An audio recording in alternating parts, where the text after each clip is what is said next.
In the 17th century, when Galileo discovered that the Earth turned around the Sun rather than the other way around, many people were in a state of great shock.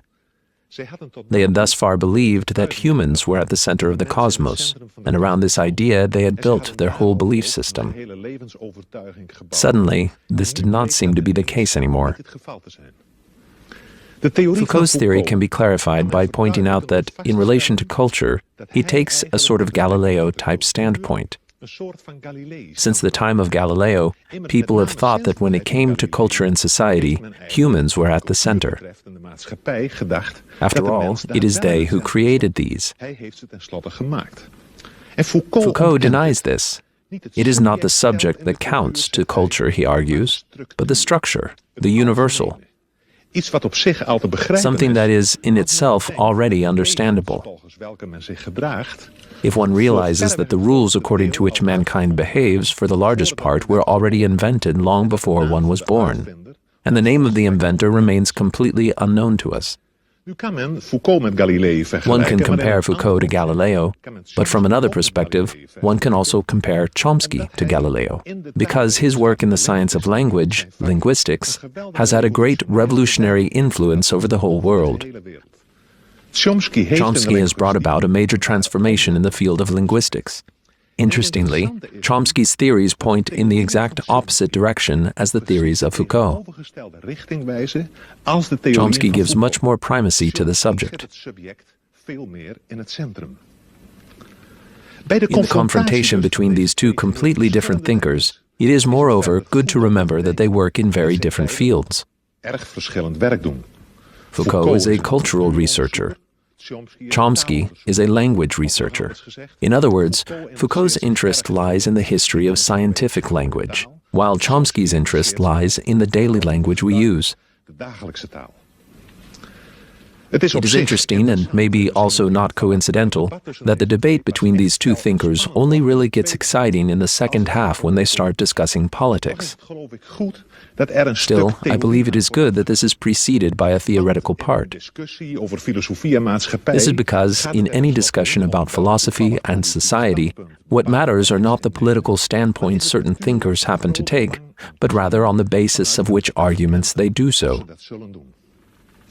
Het is misschien ook wel leuk dat deze discussie plaatsvond in de hal van het It might be nice to note that this discussion took place in the auditorium of the Technical College of Eindhoven. A discussion between two philosophers, two researchers whose work is characterized by great precision, great detail, and also great clarity. Further, I thought it quite symbolic that it took place in a space with lots of glass. The inner and outer world blended together. During the broadcast, you could see the traffic outside passing by. Symbolic indeed, because the relationship between the inner and outer world is central to the first half of the fourth philosopher's debate about human nature and the ideal society.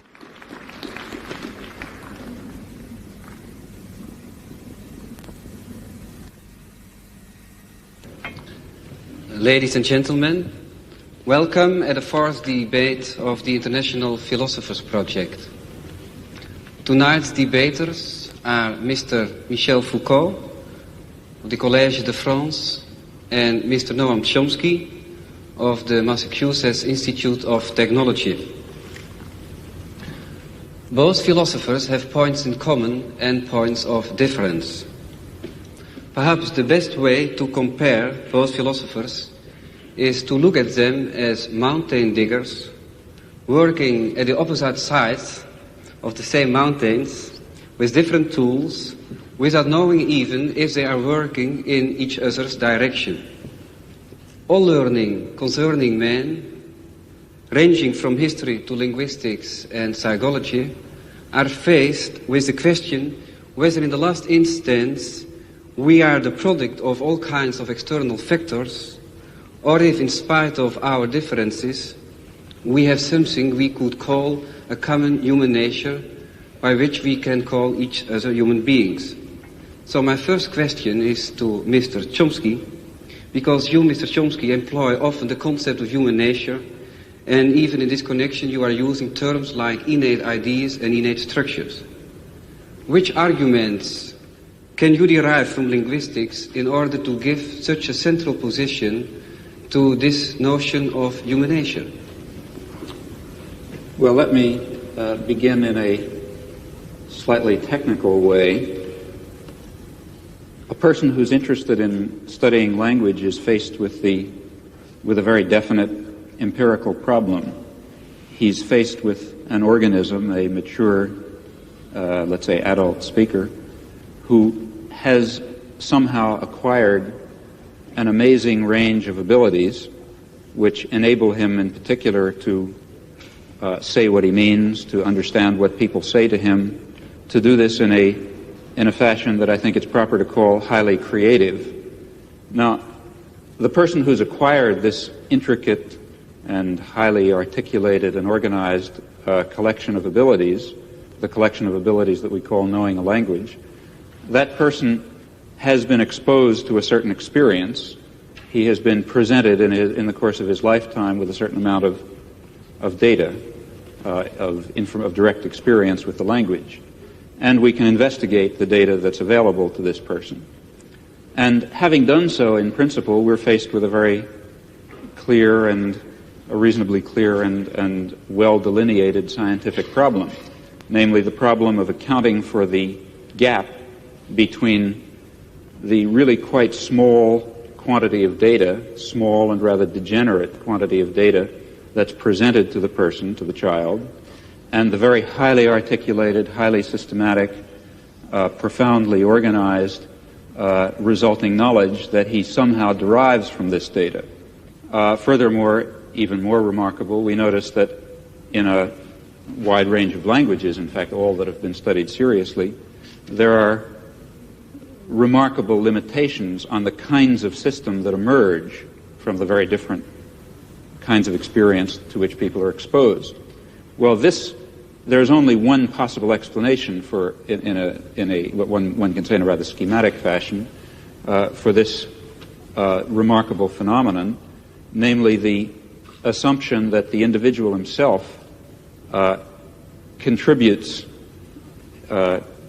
a good deal, an overwhelming part, in fact, of the general schematic structure and perhaps even of the specific content of the knowledge that he ultimately derives from this very scattered and limited experience. That is, to put it rather loosely, the child must begin with the knowledge, certainly not with the knowledge that he's hearing English or Dutch or French or something else, but he does start with the knowledge that he's hearing a human language of a very narrow and explicit type that permits a very small range of variation.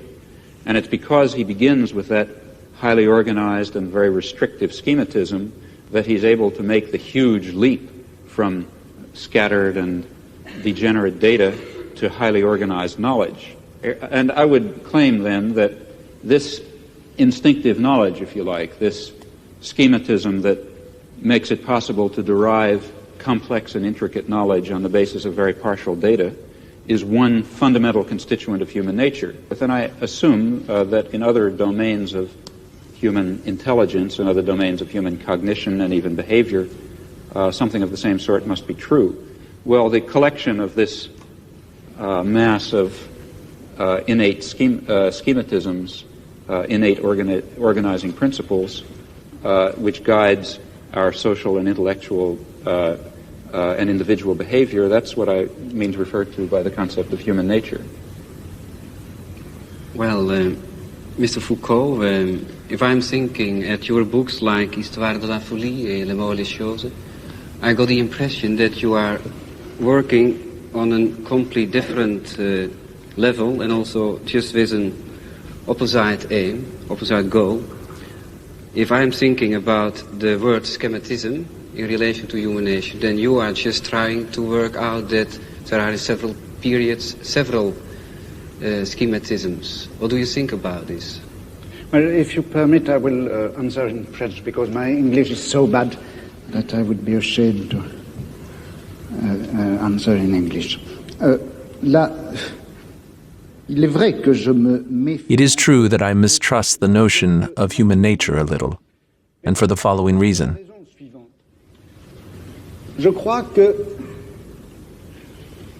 I believe that the concepts or notions that a science can use, not all have the same degree of elaboration. Qui ont une élaboration qui est une fonction différente. Let's take the example of biology. Within the field of biology, there are concepts that are more or less well established, like the concept of a reflex. But there also exist peripheral notions which do not play an organizing role within science. They are not instruments of analysis, and they are not descriptive either.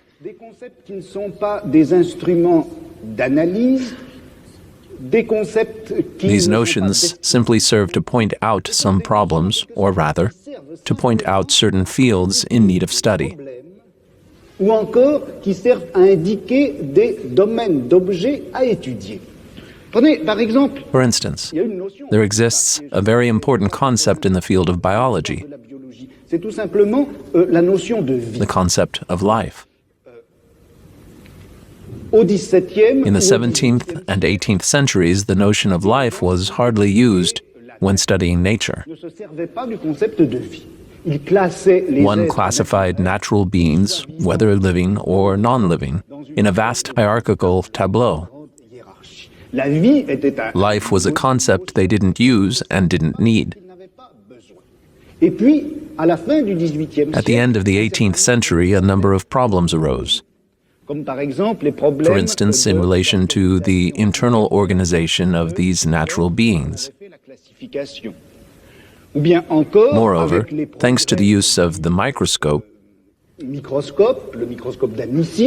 different sorts of phenomena and mechanisms that had been unclear in the past and could not have been perceived until then suddenly came to light.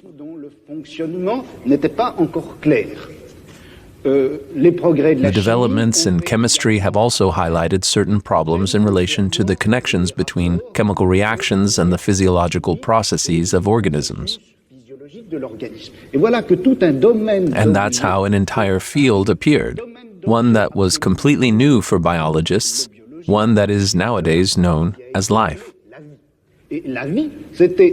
Life was a concept that served to point out new fields of study that science still had to discover. I would say, as a historian of science, that the concept of life was an epistemological indicator, an index of the problems that still had to be uncovered. And I asked myself whether perhaps one could say the same thing about human nature. Foucault is therefore comparing Chomsky's concept of human nature with the concept of life as used in biology and in the history of that science.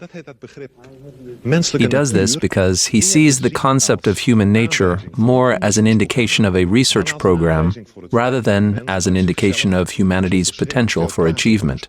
For him, human nature acts as a scientific shopping list and nothing more.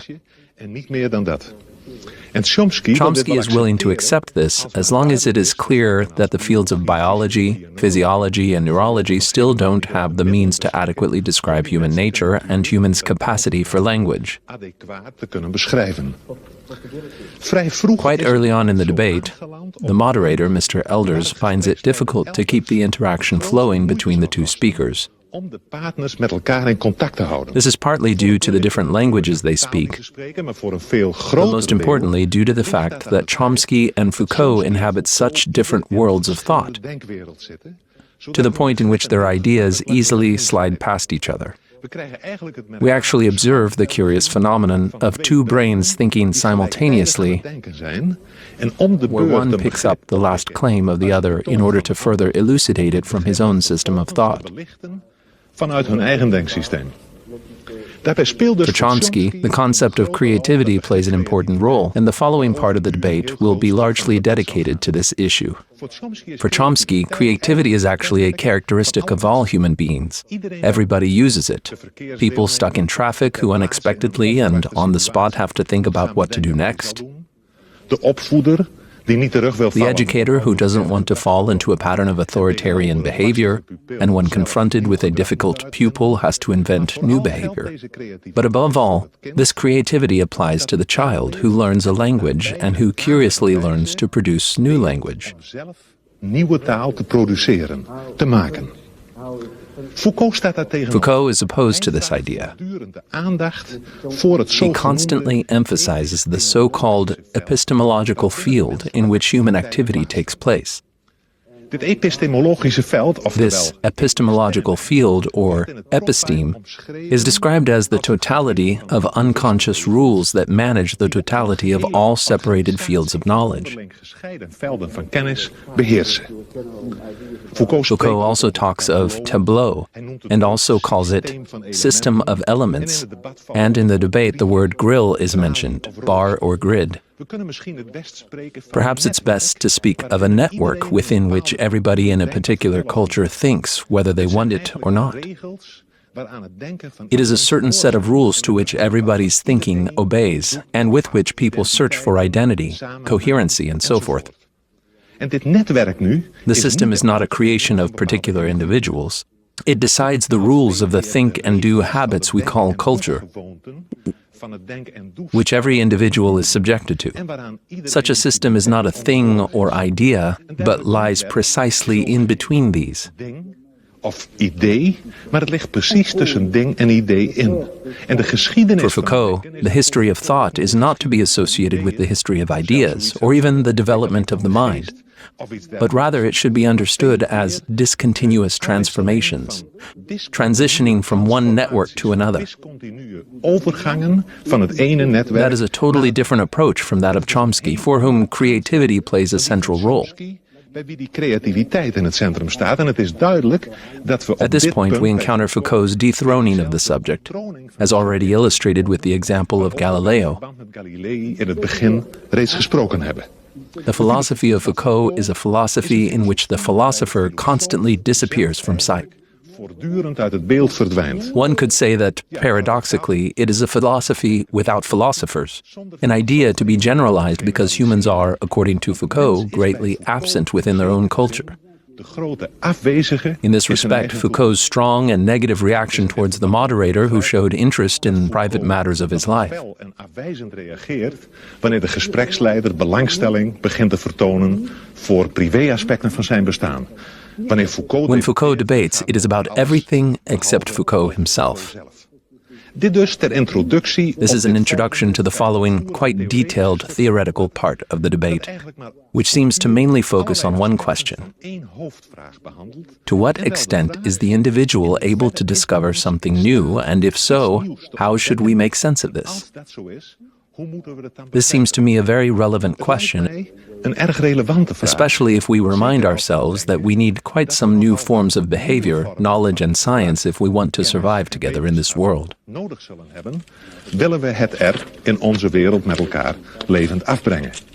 We resume the debate where Foucault explains why he doesn't pay much attention to the creativity of the individual from a historical perspective.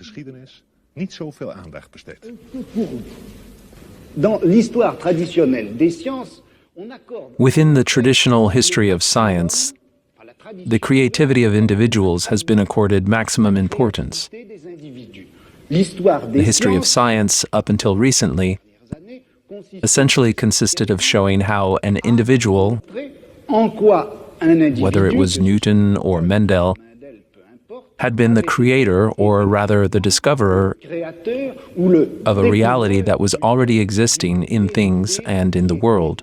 A reality that no other person had previously discovered. I believe the postulate that lies at the core of the traditional history of science is that truth exists in order to be known, yet the human mind, due to the effect of a number of inhibitions or obstacles, has not managed to see this truth. The mind is made to see the truth, and a contingent obstacle is impeding him to see it.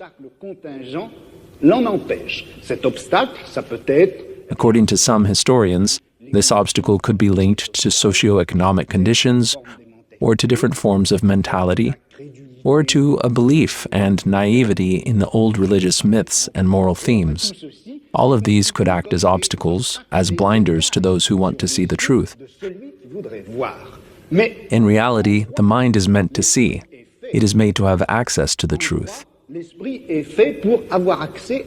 In this traditional conception of the history of science, on the one hand, there is an emphasis on the creativity of the individual, who has the right to possess the truth, and yet a system of obstacles will prevent him from capturing, formulating, and constructing this truth to which he is essentially entitled to possess.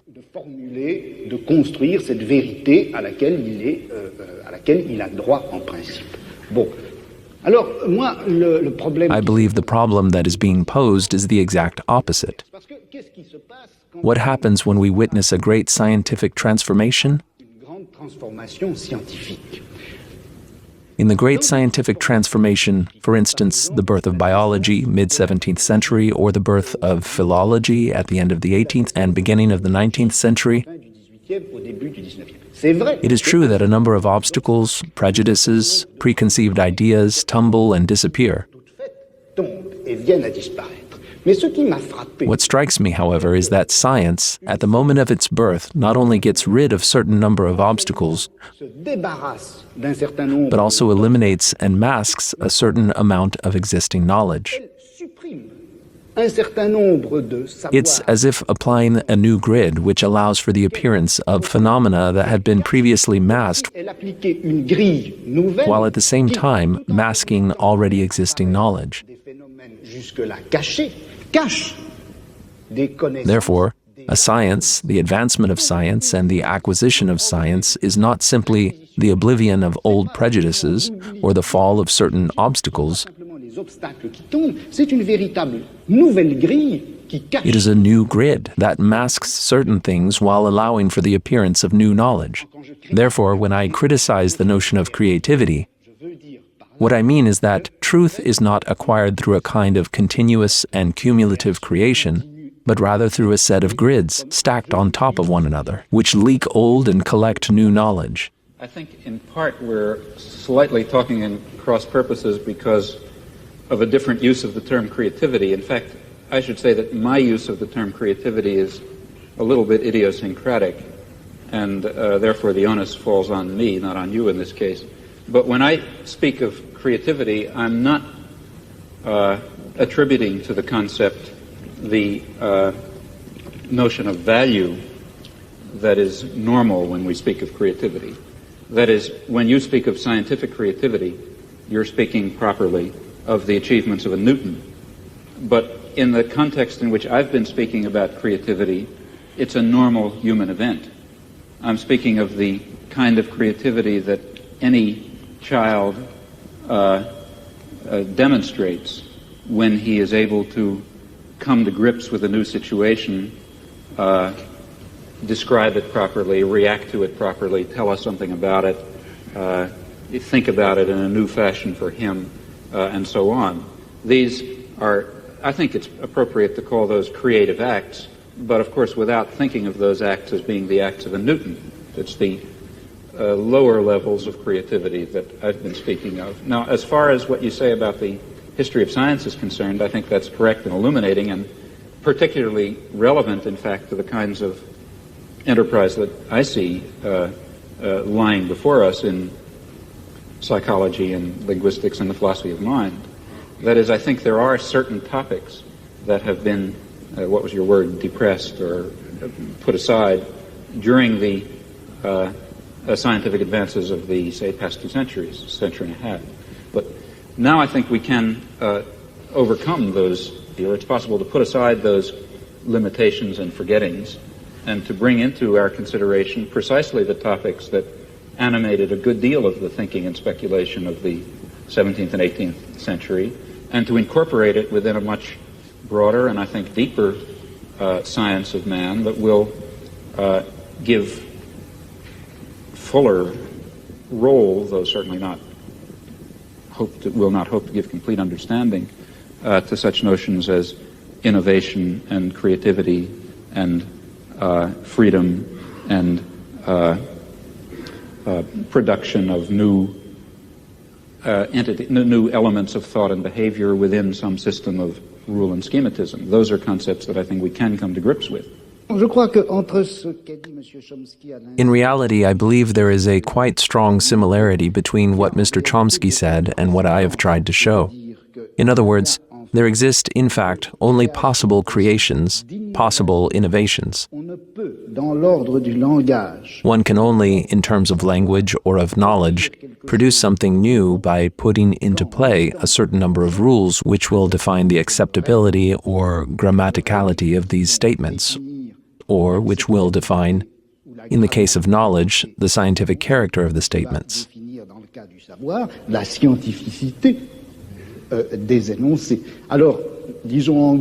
Thus, we can roughly say that linguists before Mr. Chomsky mainly insisted on the rules of construction of statements and less on the innovation represented by every new statement or the hearing of a new statement. And in the history of science or in the history of thought, we placed more emphasis on individual creation, and we had kept aside and left in the shadows these communal, general rules which obscurely manifest themselves through every scientific discovery, every scientific invention, and even every philosophical innovation. These are not only linguistic rules, but also epistemological rules, which characterize contemporary knowledge. Perhaps I can try to react to those comments within my own framework in a way which maybe will shed some light on this. How is it that we're able to construct any kind of scientific theory at all? How is it that given a small amount of data, it's possible for various scientists, for various geniuses even over a long period of time, to arrive at some kind of a theory, at least in some cases, that is more or less profound and more or less empirically adequate? This is a remarkable fact. And in fact, if it were not the case that these scientists, including the geniuses, if they didn't have built into their minds somehow, obviously unconscious, specification of what is a possible scientific theory, then this inductive leap would certainly be quite impossible. Just as if each child did not have built into his mind the concept of human language in a very natural way, in a very narrowing way, then the inductive leap from data to knowledge of a language would be impossible.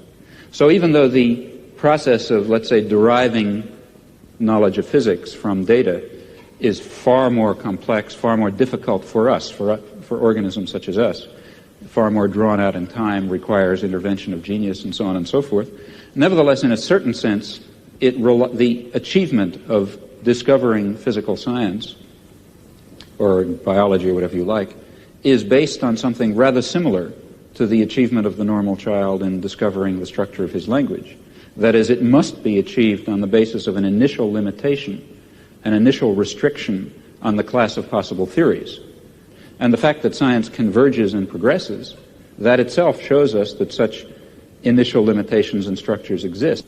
That is, I don't think that scientific progress is simply a matter of a cumulative addition of new knowledge and absorption of new theories and so on. Rather, I think it has this sort of jagged pattern that you described, forgetting certain problems and leaping to new theories and so on and so forth. And transforming the same knowledge. But I think that the explanation for that, so I think one can perhaps hazard an explanation for that fact. And oversimplifying grossly, I really don't mean what I'm now going to say literally. It's as if, as human beings, a particular biologically given organism, we have in our heads, to start with, a certain set of possible intellectual structures, possible sciences. Okay? Now, in the lucky event that some aspect of reality happens to have the character of one of these structures in our mind, then we have a science.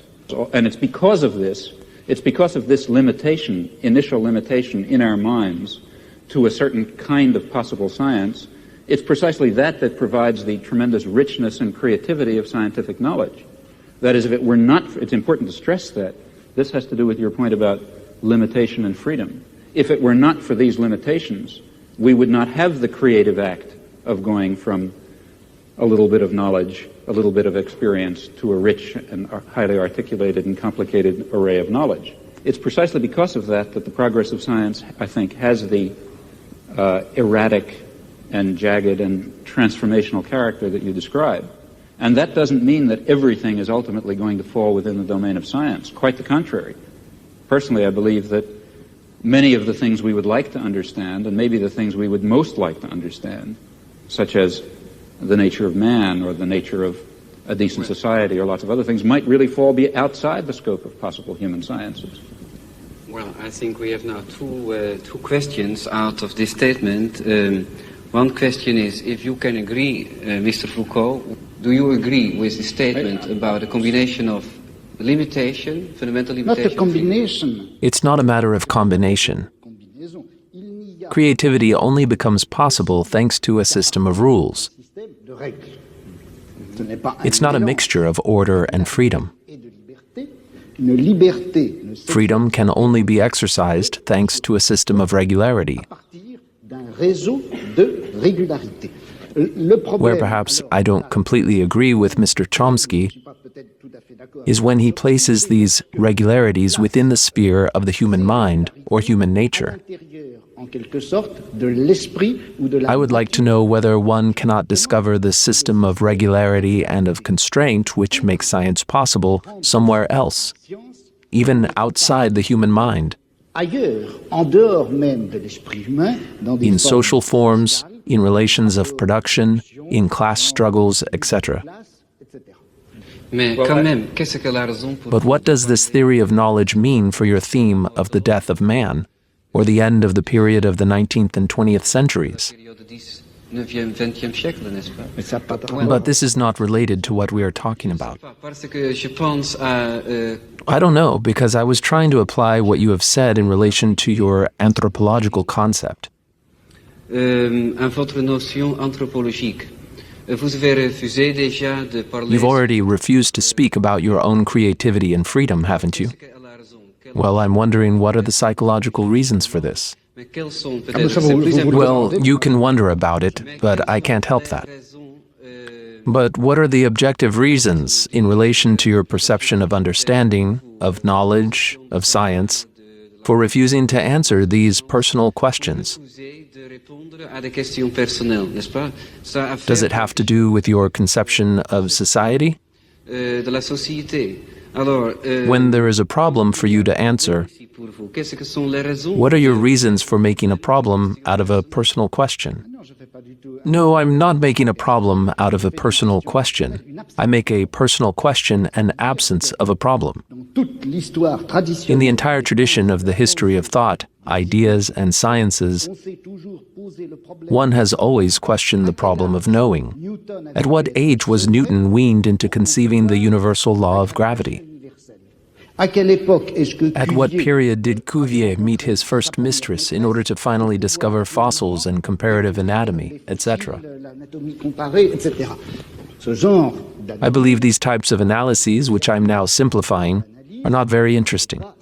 On the other hand, it is much more interesting to understand the transformation of a certain knowledge within the general field of science and within the so-called vertical field, which consists of a society, a culture, a civilization at a particular moment in time. Once we finally grasp the totality of this transformation, we realize that the little individual moments of a wise man's life are not important. Again, Foucault's last comment suggests how the individual life of the researcher tends to disappear from sight. But how do we explain, then, the relation of man in relation to its culture in politics, and maybe even the question about how to change this culture and society? After all, one can show within the history of science and culture the input of the individual is almost negligible. The question, how do I act, the political question, remains standing.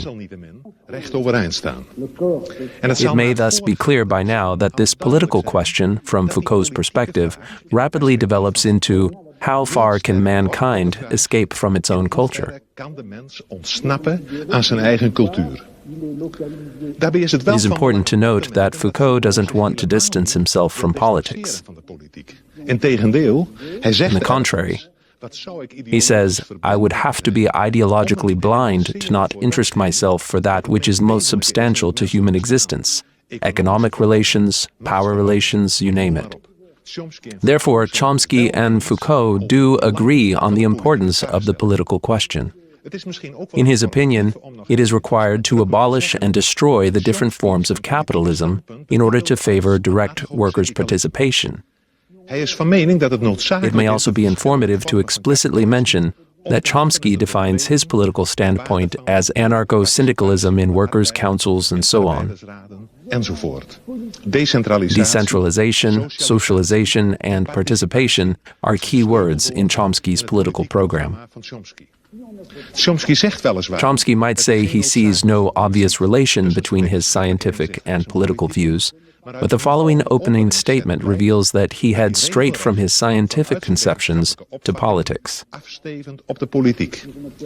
His political and scientific views may not flow logically one from the other. They do certainly head in the same direction. Well, let me begin by referring to something that I've already discussed. That is, if it is correct, as I believe it is, that a fundamental element of human nature is the need for creative work, for creative inquiry,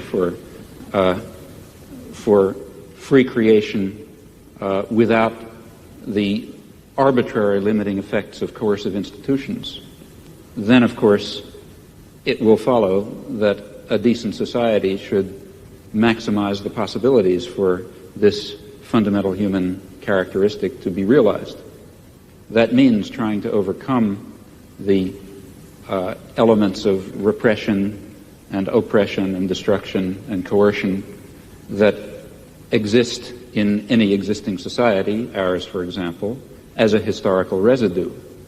Now, a federated, decentralized system of free associations incorporating economic as well as social institutions would be what I refer to as anarcho-syndicalism, and it seems to me that it is the appropriate form of social organization for an advanced technological society in which human beings do not have to be forced into the position of tools, of cogs in a machine, in which the creative urge, that I think is intrinsic to human nature, will in fact be able to realize itself in whatever way it will. I don't know all the ways in which it will. I would say that I'm much less advanced than Mr. Chomsky in this respect. That is, I admit not being able to define, not even to propose, an ideal social model for the functioning of our scientific or technological society. Le fonctionnement social idéal pour notre société scientifique ou technologique. En revanche, une des tâches On the other hand, one of the tasks that seems immediate and urgent to me, même toute autre chose, c'est celle-ci. over and above anything else, is this. Du moins dans notre société It is the européenne, custom, at least in our European society, il est localisé to consider that power is localized in the hands of government, par un certain nombre d'institutions. and that it is exercised through a certain number of particular institutions, En France, on appelle ça préfecture, such as the administration, the police, or the army. One knows that all these institutions are made to transmit and apply orders, and to punish those who don't obey. punir les gens qui n'obéissent pas. Mais je crois que But I believe that political power also exercises itself through the mediation of a certain number of institutions that look as if they have nothing in common with political power and as if they are independent from it, comme ça, de n'avoir rien de but in fact are not. pouvoir politique, qui ont l'air d'en être indépendantes et qui ne le sont pas. On sait bien que l'université One knows the university, en général, and more generally all teaching systems, qui en apparence which appear to disseminate knowledge, savoir, on sait que cet appareil scolaire are est made fait to maintain a certain social class in power. maintenir au pouvoir une certaine classe sociale and to exclude the instruments of power of another social class. toute une autre classe sociale. Quelque chose comme la psychiatrie. Another example is psychiatry, which in appearance is also intended for the good of humanity and for the knowledge of psychiatrists, but in reality is another way to bring to bear the political power over a social class. Sur un groupe social. La justice. Justice is yet again another example. Que la tâche It seems to me that the real political task in our contemporary society is to criticize the workings of institutions, particularly the ones that appear to be neutral and independent, and to attack them in such a way that the political violence which has always exercised itself obscurely through them will finally be unmasked so that one can fight against them. puisse lutter contre elle. If we seek to advance straight away a profile or a formula of the future of society without having thoroughly criticized relations between the different forms of political violence that exercise their power within our society, De violence politique qui s'exerce dans notre société, on we risque, run the risk of letting them be reproduced, même à travers des even in the case of the noble and apparently pure forms, such as anarcho-syndicalism. Yes, I would certainly agree with that, not only in theory but also in action. That is, there are two intellectual tasks. One, and the one which I was discussing, to try to create the vision of a future just society. Another task is to understand very clearly the nature of power and oppression and terror and destruction in our own society. And that certainly includes the institutions you mentioned, as well as the central institutions of any industrial society, namely the economic, commercial, and financial institutions. In particular, in the coming period, the great multinational corporations, which are not very far from us physically tonight. Those are the basic institutions of oppression and coercion and autocratic rule that appear to be neutral. After all, they say, well, we're subject to the democracy of the marketplace.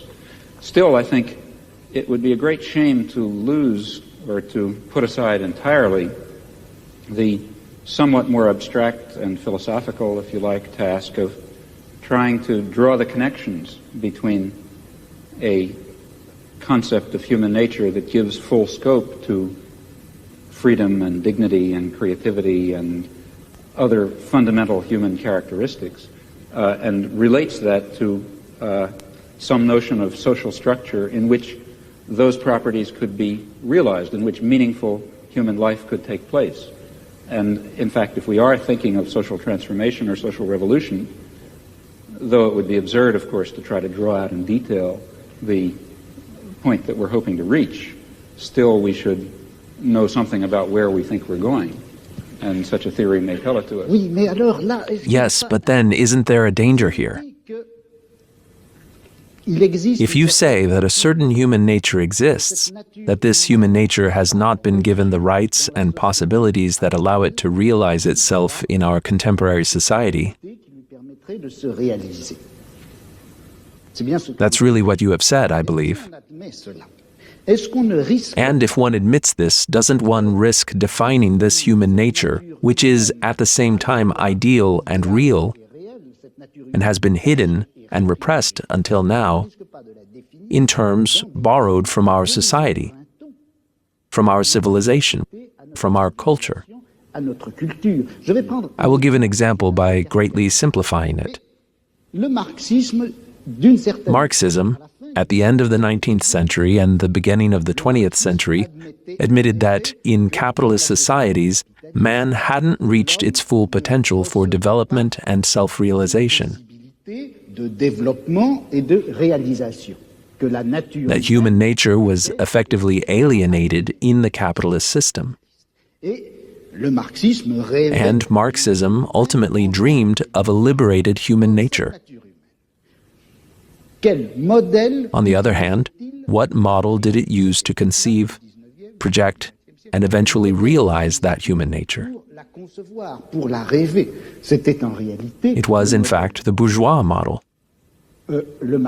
Marxism considered that a happy society was a society that gave room, for example, à une sexualité de type to a sexuality of a bourgeois type, à une, to a family of a bourgeois type, et c'est d'ailleurs tellement vrai to a bourgeois type of aesthetic. passé en Union soviétique.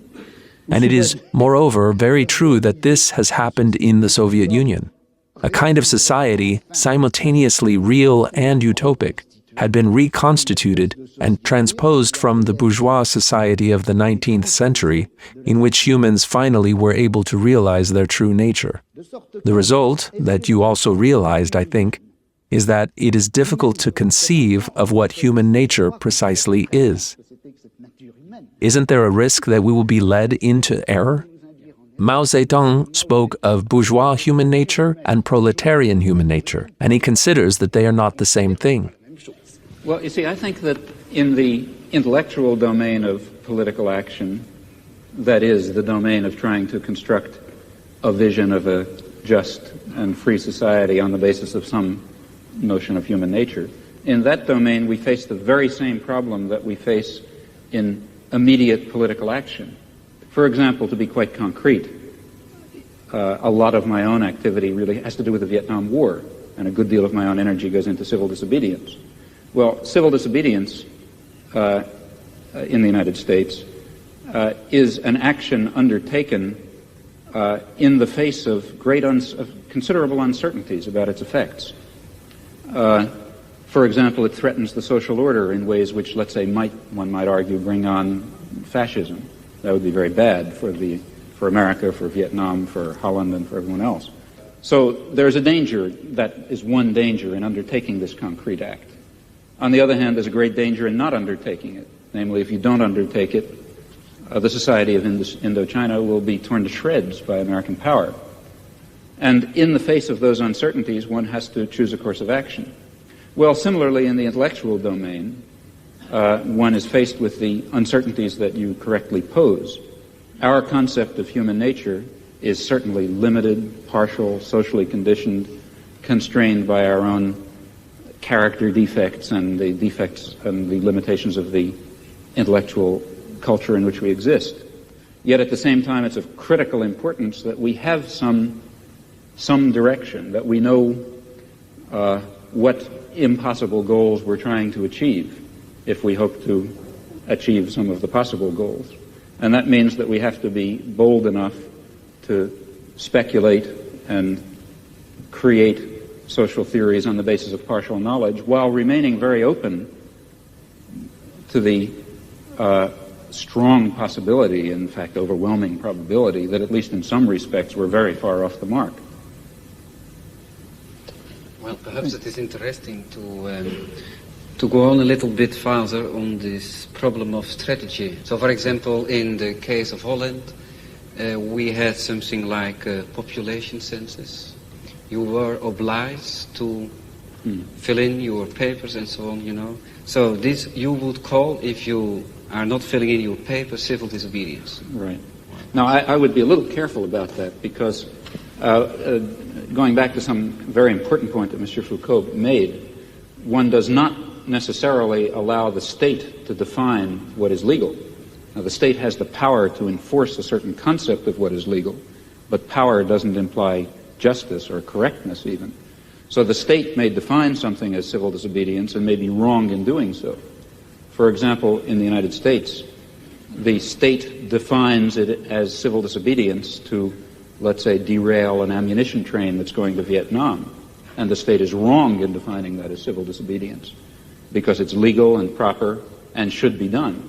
It's proper to carry out actions that will prevent the criminal acts of the state, just as it's proper to violate a traffic ordinance in order to prevent a murder.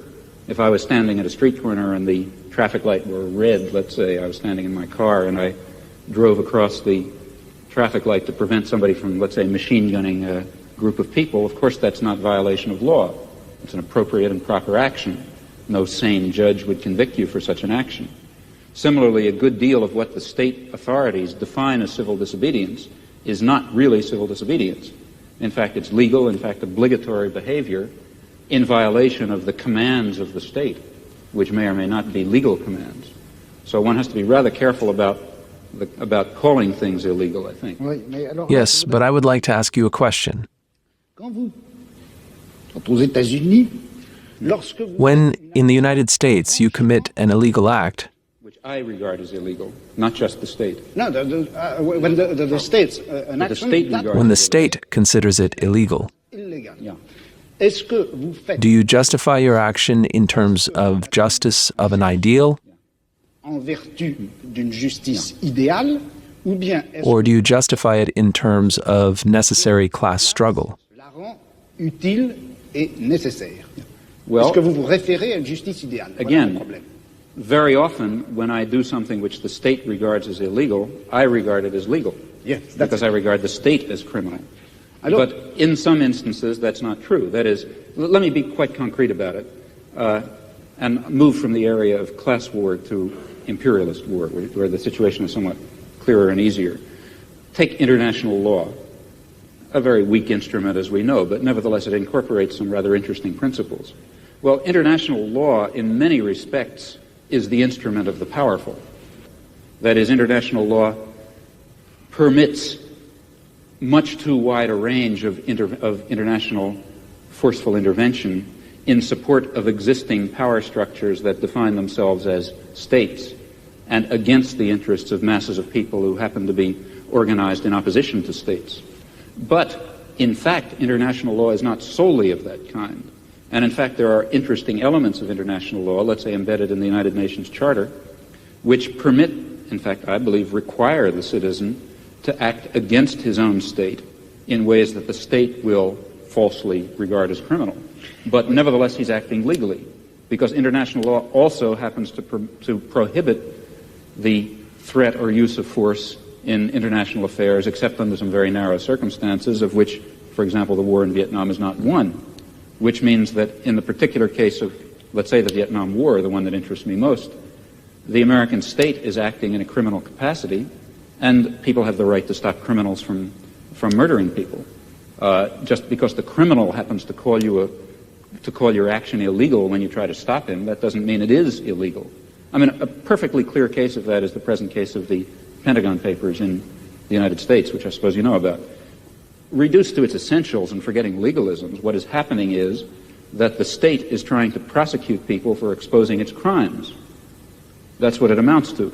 C'est donc au nom So it is in the name of a purer justice that you criticize the functioning of justice. de la justice, parce que c'est pour moi, si vous voulez, It is important for me to know about this. nous avons actuellement en France un débat In France, there is currently a debate about the problem of justice and that of popular judicial institution. tribunal populaire à propos de la justice. Vous connaissez le problème des et un certain nombre A certain number of people, including Sartre, par exemple, pensent que pour faire believe that in order to make a critique of the current penal system or of police practices, ou pour faire la critique de la des we have to create a kind of tribunal police se conduit, il faut faire une which, sorte in the name of a superior, ideal, and human justice, will condemn the practices of the French judges or policemen. humaine en général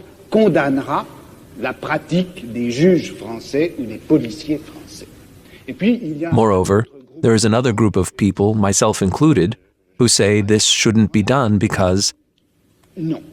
when they refer to an ideal justice, which the tribunal is supposed to apply, Justice idéale, they refer to a certain number of judicial ideas vous vous référez which were formed in our time by a certain number of individuals who are themselves, formés à notre directly or indirectly, a product of their societies. malgré tout, d'une façon directe ou indirecte, les produits de la société dans laquelle nous nous trouvons.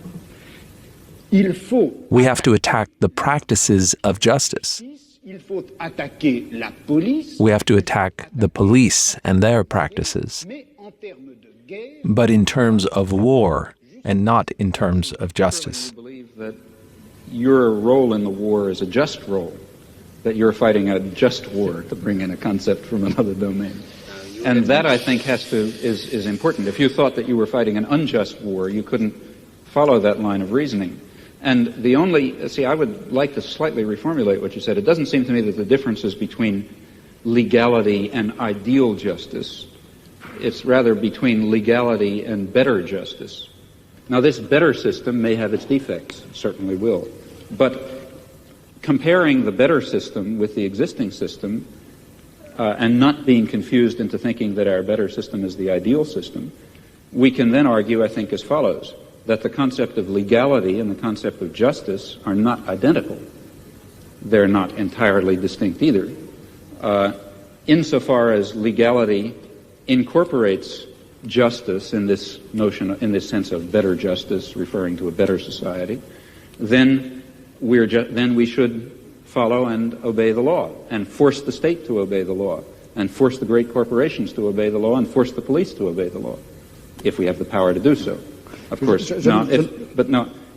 just final, if in those areas where the legal system happens to represent not better justice, but rather the techniques of oppression that have been codified in a particular autocratic system, well, then a reasonable human being should disregard and oppose them, at least in principle. He may not, for some reason, do it in fact. I would simply like to reply to your first sentence. When you said that if you didn't consider the war you wage against the police to be just, you wouldn't wage it. I would like to reply to you in terms of Spinoza and tell you that the proletariat doesn't wage war against the ruling class because it considers such a war to be just. The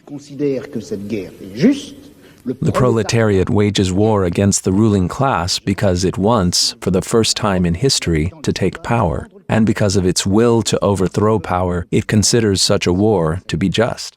Yeah, I don't agree with that. One wages war to win, not because it's just. I don't personally agree with that. For example, if I could convince myself that attainment of power by the proletariat would lead to a terroristic police state in which freedom and dignity and decent human relations would be destroyed, then I wouldn't want the proletariat to take power.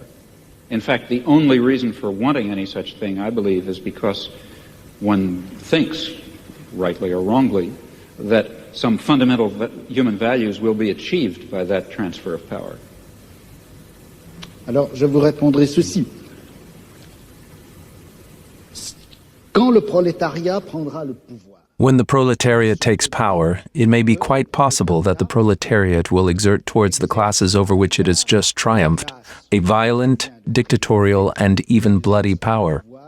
Violent, dictatorial et même sanglant. Je ne vois pas quelle objection. I can't see what objection one could make to this. Vous me direz, et si le prolétariat... But if you ask me what would be the case if the proletariat exerted bloody, tyrannical, and unjust power towards itself, then I would say that this could only occur if the proletariat hadn't really taken power, but that a class outside the proletariat, a group of people inside the proletariat, a bureaucracy or petit bourgeois elements had taken power. Well, I'm not at all satisfied with that theory of revolution for a lot of reasons, historical and other. But even if one were to accept it for the sake of argument, still that theory is maintaining that it is proper for the proletariat to take power and exercise it in a violent and bloody and unjust fashion because it is claimed, in my opinion falsely, that will lead to a more just society in which the state will wither away, in which the proletariat will be a universal class, and so on and so forth. If it weren't for that further justification, the concept of a dictatorship of the proletariat, violent and bloody, would certainly be unjust. At least I, for example, am not a committed pacifist. That is, I would not hold that it is under all imaginable circumstances wrong to use violence, even though use of violence is in some sense unjust. I believe that one has to estimate relative injustices.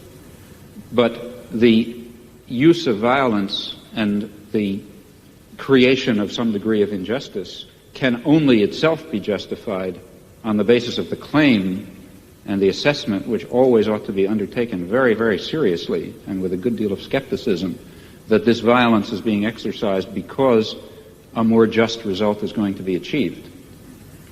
If it does not have that grounding, it really is totally immoral, in my opinion. Je ne suis pas sûr. As far as the aim of the proletariat in leading a class struggle is concerned, Le but que se propose le prolétariat en menant une guerre de classe, I don't think it would be sufficient to say that it is in itself a greater justice. que c'est une plus grande justice.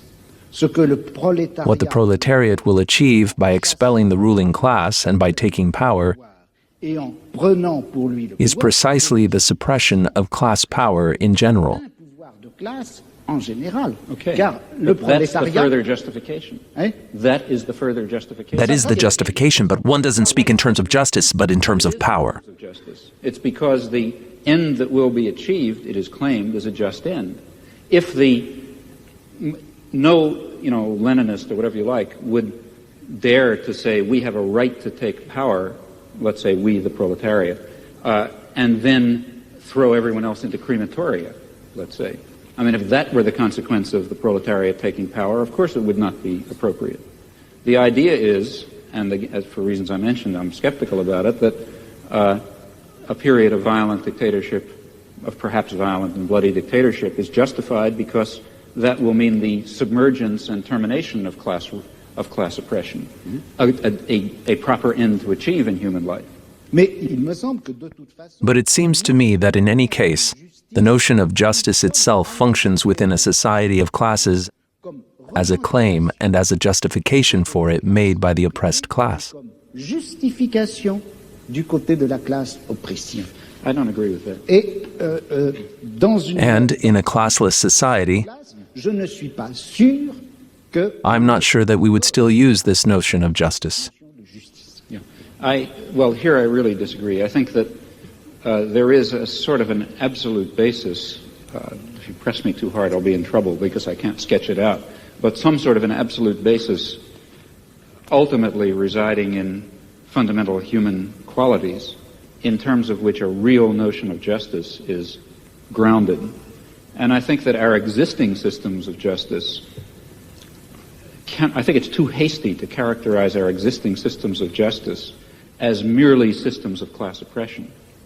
I don't think that they are that. I think that they embody systems of class oppression, and they embody elements of other kinds of oppression. But they also embody a kind of a groping towards the true humanly valuable concept of justice and decency and love and kindness and sympathy and so on, which I think are real. bon, est-ce que Well, c'est- do I have time to answer? Yes. How much? Because 2 minutes? But I would say that that is unjust. Absolutely unjust.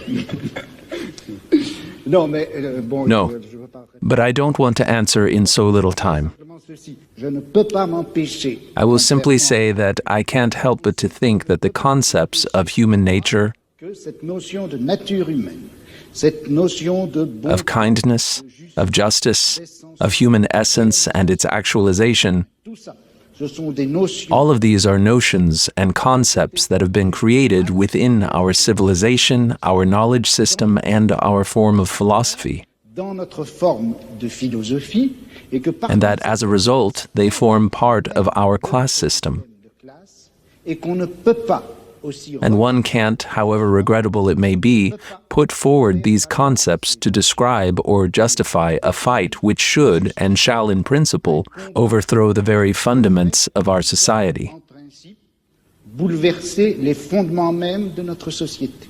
Il y a là une extrapolation This is an extrapolation for which I can't find the historical justification. historique. Well, I think we can start immediately the discussion. And Mr. Chomsky, I would ask you one question.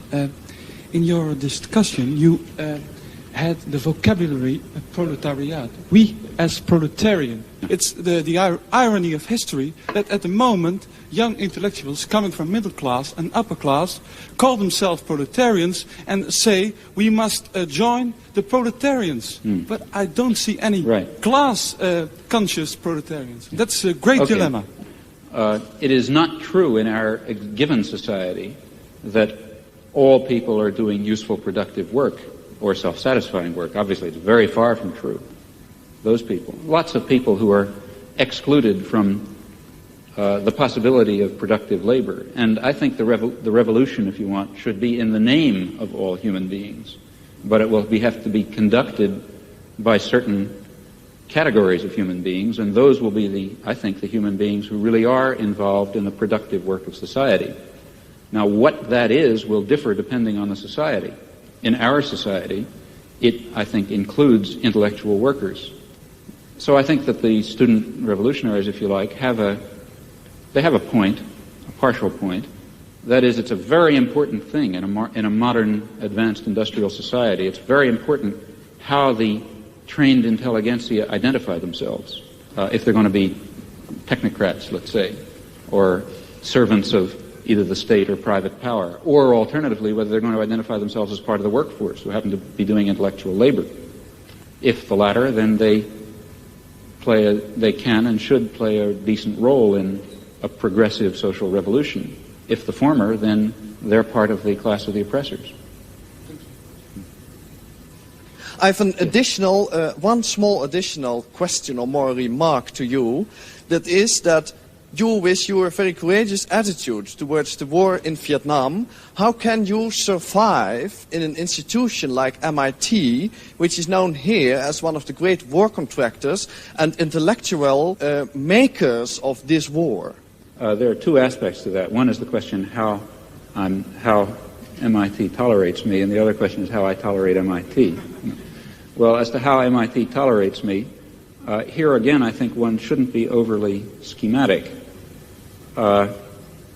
It's true that MIT is a major institution of war research, but it's also true that it embodies very important libertarian values, which are, I think, quite deeply embedded in American society, fortunately for the world. They're not deeply embedded enough to save the Vietnamese, but they're deeply enough embedded to prevent far worse disasters. And here I think one has to be a bit qualified. That is, there is imperial terror and aggression, there is exploitation, there is racism, lots of things like that. But there's also a real concern coexisting with it for individual rights of a sort which, for example, are embodied in the Bill of Rights, which is by no means simply an expression of class oppression. It is also an expression of the necessity to defend the individual against state power. Now, these things coexist, you know. It's not that simple. It's not just all bad or all good. And it's because it's the particular balance in which they coexist that makes it, that makes an institute that produces weapons of war be willing to tolerate, in fact, you know, in many ways even encouraged, to be quite honest, a person who's involved in civil disobedience against the war. Now, as to how I tolerate MIT, that raises another question. There are people who argue, and I've never understood the logic of this, that a radical ought to dissociate himself from all oppressive institutions. That is, the logic of that argument is that Karl Marx shouldn't have studied in the British Museum, which, if anything, was the symbol of, you know, the most vicious imperialism in the world, the place where all the treasures of empire were gathered, you know, the rape of the colonies was all poured in there, and so on and so forth. But I think Karl Marx was quite right in studying in the British Museum. He was right in using the resources and, in fact, the liberal values of the civilization that he was trying to overcome against it. And I think the same applies in this case. But aren't you afraid that your presence at MIT gives them a clean conscience? I don't see how, really. I mean, I think my presence at MIT serves marginally to, I hope a lot, I don't know how much, to increase student activism against a lot of the things that MIT stands for example. Ladies and gentlemen, I think this has to be the end of the debate. Mr. Chomsky, Mr. Foucault, I thank you very much for your far-going discussion, both the technical, theoretical way as the political way. I thank you very much both as the part of the audience here and at home.